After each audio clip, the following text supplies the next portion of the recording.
HS 자반증은 회노우쉘라인 자반증의 줄임말이죠. 보통 알레르기성 자반증이라고 이야기합니다.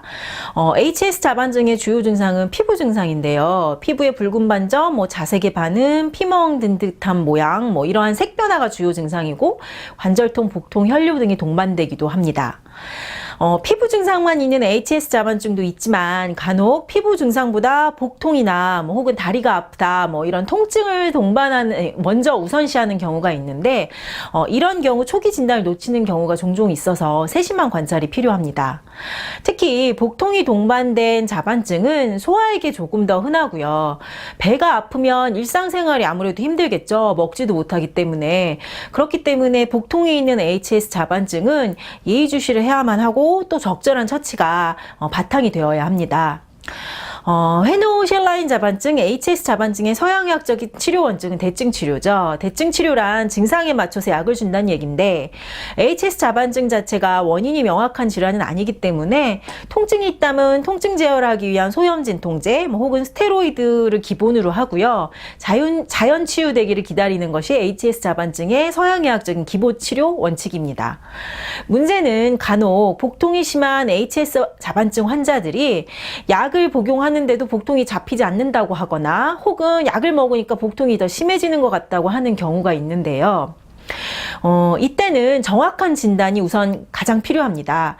자반증 정도가 점점 심해져서 복통이 심해지는 경우가 있는지 혹은 이제 부적절한 처치가 바탕이 되어서 복통이 심해지는 경우가 아닌지를 체크해 보는 것이죠. 우선 복통이 심한 자반증이라면 첫 번째 약물의 사용에 신중해야 합니다. 간혹 복통이 심하면 대증 치료의 원칙에 준해서 염증이 있다고 항생제를 줄 때도 있고요. 타이레놀류의 진통제나 유산균제제, 정장제 등등을 처방하는데 이런 약물들이 오히려 위장관에 부담을 주어서 복통을 악화시킬 수도 있습니다.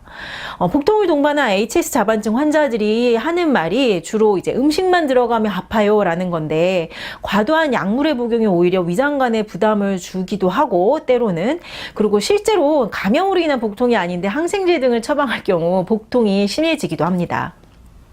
두 번째, 체질별로 혹은 위산과도로 복통이 심해지는 경우도 있기 때문에 주로 소음인의 복통일 경우죠. 이럴 경우 위산 조절이 바탕이 되면 복통이 훨씬 수월해질 수 있습니다. 따라서 복통의 양상을 정확히 파악하고 체질 진단 그리고 약물 조절이 필요합니다. 그리고 복통이 심한 HS 자반증에 주의할 점 세 번째는 복통이 심한 자반증에는 음식 제한이 필수다라는 것입니다. 자반증이 위장관에 침입해서 복통이 생기는 것이 기본적인 원칙이지만 위장 운동이 제대로 되지 않을 때 무분별한 음식 섭취가 소화장애나 장내에 가스를 유발해서 복통을 악화시킬 수도 있습니다. 때문에 특히 이제 복통이 동반된 HS 자반증 환자라면 체질 진단과 체질별 음식 선택이 반드시 필수입니다. 네 번째로 금식이나 절식을 할지 혹은 복부 찜질이나 마사지 등이 필요한지 등등 환자의 상태에 따른 처치가 필요합니다.